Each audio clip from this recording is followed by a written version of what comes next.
Hello friends, इस lecture ये एक इंट्रोडक्शन लेक्चर होगा जिसमें हम लोग बेसिकली ये थोड़ा सा देखेंगे कि मैट्रिक्स क्या होता है और मैट्रिक्स में कैसे हम लोग डिफरेंट ऑपरेशंस को परफॉर्म करते हैं, ये हम लोग आगे वाले लेक्चर्स में देखेंगे। तो फ्रेंड्स, सबसे पहले देखते हैं कि मैट्रिक्स होता क्या है। तो matrix is a ordered rectangular array of number और फंक्शन। इसका मतलब ये स्टेटमेंट का जो मैट्रिक्स होता है वो नंबर और जो डिफरेंट नंबर कह सकते हैं या फंक्शंस कह सकते हैं उनका एरे मतलब होता है एक अरेंजमेंट टाइप, एक उनको अरेंजमेंट टाइप का होता है, मतलब उनको एक रिप्रेजेंट करने का तरीका होता है। ठीक है फ्रेंड्स, द नंबर और functions in the array are called as elements of entire matrix. तो जो नंबर और फंक्शन जो मतलब साथ में मैट्रिक्स बनाते हैं उसको हम लोग एलिमेंट्स और एंट्रीज ऑफ द मैट्रिक्स बोलते हैं। जैसे आगे अभी हम देखेंगे कि जैसे कि अगर कोई भी मैट्रिक्स होती है तो उसमें कैसे आएगा। ठीक है, और मैट्रिसेस जो होता है वो आपको कैपिटल लेटर से हम लोग डिनोट करते हैं और इंक्लोज होते हैं। ये जो लार्ज पैरामीटर यहाँ तो इस तरह के ब्रैकेट में हम उसको इंक्लोज कर सकते हैं, इस तरह के ब्रैकेट में कर सकते हैं। जैसे मान लीजिए अगर कोई मैट्रिक्स है तो उसको मैं ऐसे भी रिप्रेजेंट कर सकता हूँ और उसको मैं ऐसे करके भी रिप्रेजेंट कर सकता हूँ, दोनों तरीके सही हैं।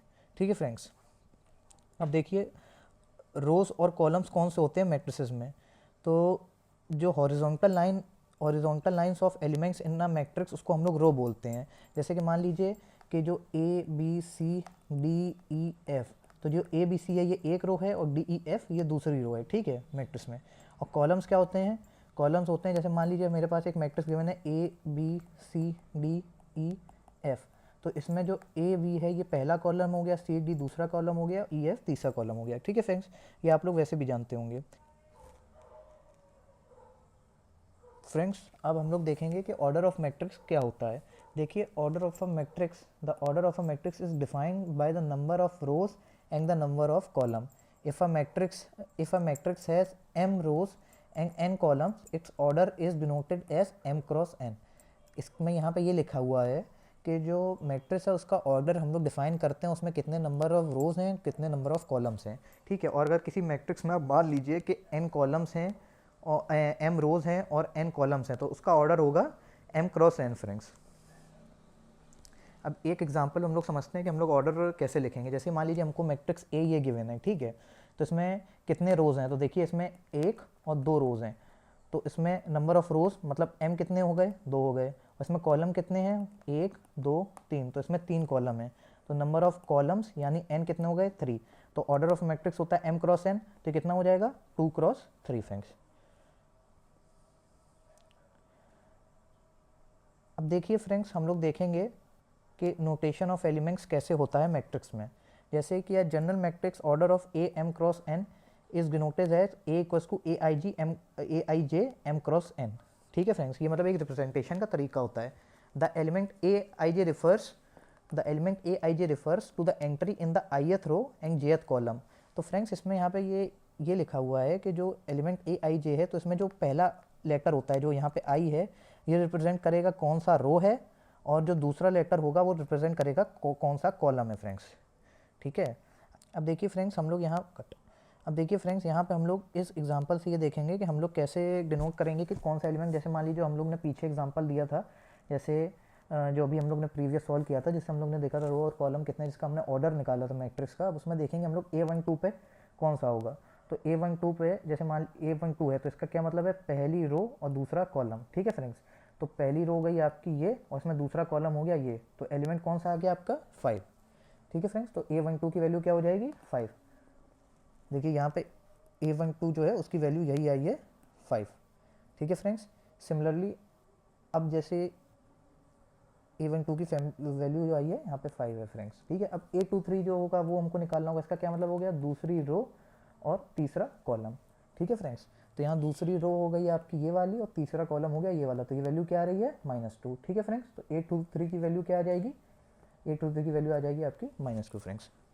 ठीक है फ्रेंड्स, तो किसी भी मैट्रिक्स को कोई भी मैट्रिक्स जो हमें m क्रॉस n की बनानी है तो हमें we need the formula that relates the element A I J to position I J. मतलब हमको कोई भी ऐसा, यहाँ पे ये लिखा हुआ है कि अगर मान लीजिए कई बार ऐसा हो सकता है कि डायरेक्ट प्रॉब्लम में हमें डायरेक्ट वैल्यू ना देके वो हमको एक फॉर्मूला दे देगा जिसमें हम आई जे वेव की वैल्यू रखेंगे तो हमें पूरी मैट्रिक्स मिल जाएगी। ठीक है फ्रेंड्स, यही यहाँ पे लिखा हुआ है। तो देखिए example, construct a 2 cross 2 matrix A equals to I J whose elements are given by A I J I plus J, ये फॉर्मूले से जो उसके मैट्रिक्स हैं इसके एलिमेंट आएंगे। तो इसको कैसे सॉल्व करते हैं, देखिए अब A11 का मतलब क्या हो गया कि i की वैल्यू 1 है और j की वैल्यू 1 है, तो हम लोग i की वैल्यू इस फॉर्मूले में 1 रख, यहाँ पे 1 रख देंगे और j की वैल्यू भी 1 है, j रख देंगे। तो इसको जब हम लोग सॉल्व करेंगे तो ये हो जाएगा 1 + 1 होल का स्क्वायर डिवाइडेड बाई 2, तो ये A11 की वैल्यू आ गई 2 फ्रेंड्स।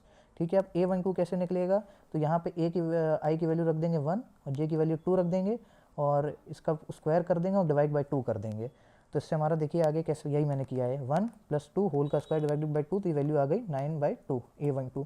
सिमिलरली फ्रेंड्स आप लोग ऐसे A21 भी निकाल सकते हैं और A22 भी निकाल सकते हैं।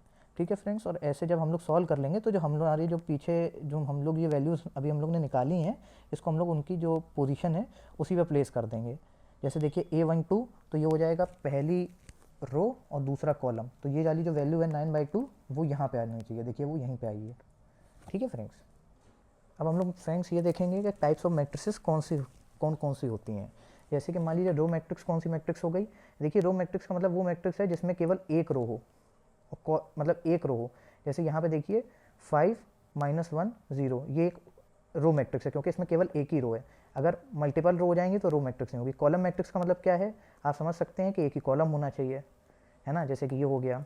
स्क्वायर मैट्रिक्स का मतलब क्या हो गया कि नंबर ऑफ रोज और नंबर ऑफ कॉलम बराबर होने चाहिए, मतलब m क्रॉस m = n होना चाहिए, सॉरी।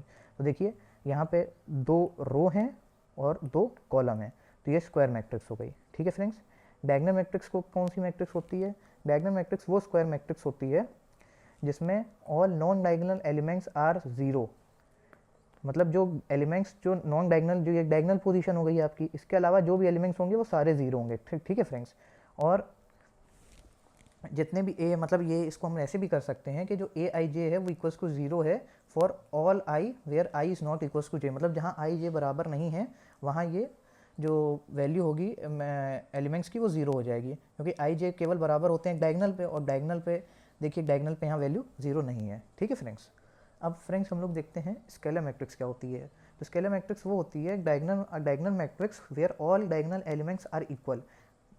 ये एक ऐसी डायगोनल मैट्रिक्स होती है जिसमें ये जो सारे डायगोनल एलिमेंट यहाँ पे है ना, ये बराबर होते हैं। ठीक है फ्रेंड्स, देखिए जैसे यहाँ पे ये जो मैट्रिक्स है, देखिए इसमें जितने भी बाकी और एलिमेंट 0 हैं, और मतलब नॉन डायगोनल एलिमेंट हैं वो सारे 0 हैं, और जो डायगोनल एलिमेंट हैं वो देखिए सब जो हैं वो इक्वल हैं। ठीक है फ्रेंड्स, अब देखिए फ्रेंड्स हम लोग ये देखते हैं कि आइडेंटिटी मैट्रिक्स कौन सी होती है। तो आइडेंटिटी मैट्रिक्स वो होती है, वो डायगोनल मैट्रिक्स होती है जिसमें जैसे स्केलर में यहाँ पे कोई भी स्केलर नंबर आ सकता है, ठीक है, और यहाँ पे आइडेंटिटी मैट्रिक्स हो जाएगी जब यहाँ पे 1 आ जाएगा। ठीक है फ्रेंड्स, देखिए वही चीज़ है, देखिए यहाँ पे 1 आ गया, बाकी एलिमेंट्स नॉन डायगोनल एलिमेंट्स 0 हो गए। अब 0 मैट्रिक्स कौन सी होगी कि जिसमें सारे ही एलिमेंट्स 0 हो जाएं, देखिए इसमें सारे एलिमेंट्स 0 हैं सारे पोजीशन पे, इसमें डायगोनल का चक्कर नहीं है, सारे ही एलिमेंट्स 0 हैं। अब देखिए इक्वलिटी ऑफ मैट्रिक्स क्या होता है, इक्वलिटी ऑफ मैट्रिक्स का मतलब ये होता है कि दो matrix A and B are said to be equal only if, पहला कंडीशन ये होती है उनका जो ऑर्डर है वो सेम ऑर्डर का होना चाहिए, और दूसरी कंडीशन ये है कि करस्पॉन्डिंग एलिमेंट्स आर इक्वल, मतलब A I J equals to B I J for all I and J, मतलब सारे आई जे की वैल्यू के लिए ए आई जे, मतलब एक के जो एलिमेंट्स हैं आप ऐसे समझ सकते हैं कि हर जो डिफरेंट मतलब पोजीशन, मान लीजिए A12 पहली मैट्रिक्स का है और जो B12 है मतलब दूसरी मैट्रिक्स से उसी पोजीशन की जो वैल्यू है वो इक्वल आनी चाहिए। ठीक है फ्रेंड्स, देखिए ऐसे, जैसे कि मान लीजिए कि अभी एग्जांपल में हम लोग समझते हैं कि कैसे इस हम प्रॉपर्टी को यूज़ करेंगे। मतलब इक्वल मैट्रिक्स का ये होगा कि जो एलिमेंट यहाँ, अगर ये दो मैट्रिक्स मान लीजिए इक्वल हैं, तो इसका मतलब ये है जो ये वाला एलिमेंट होगा इस एलिमेंट की वैल्यू बराबर होगी, ये वाला एलिमेंट है इस एलिमेंट की वैल्यू बराबर होगी, ये वाला एलिमेंट इस एलिमेंट की वैल्यू बराबर होगी, और ये वाला एलिमेंट इस एलिमेंट की वैल्यू बराबर होगी। ठीक है फ्रेंड्स, और देखिए यहाँ पे हम लोग को क्या दिया हुआ है, find the value of X Y equals to Y and Z if दोनों को इक्वलिटी साइन दिया, मतलब ये मैट्रिक्स इक्वल है। तो इसको क्या है, अगर इक्वल है तो देखिए x+3 की ये वैल्यू बराबर होनी चाहिए, तो इसका मतलब x+3 इक्वल्स टू 0 होना चाहिए, तो मतलब x की वैल्यू यहाँ से कितनी आ जाएगी -3, देखिए x की वैल्यू आ गई -3, और जैसे 2y - 1 की वैल्यू 3 आ रही है, तो 2y की वैल्यू हो गई 4, तो y की वैल्यू आ गई 2। ठीक है फ्रेंड्स, तो ऐसे इक्वलिटी ऑफ मैट्रिक्स का हम लोग सवाल कर सकते हैं। तो फ्रेंड्स इस लेक्चर में इतना ही, मिलते हैं नेक्स्ट लेक्चर में।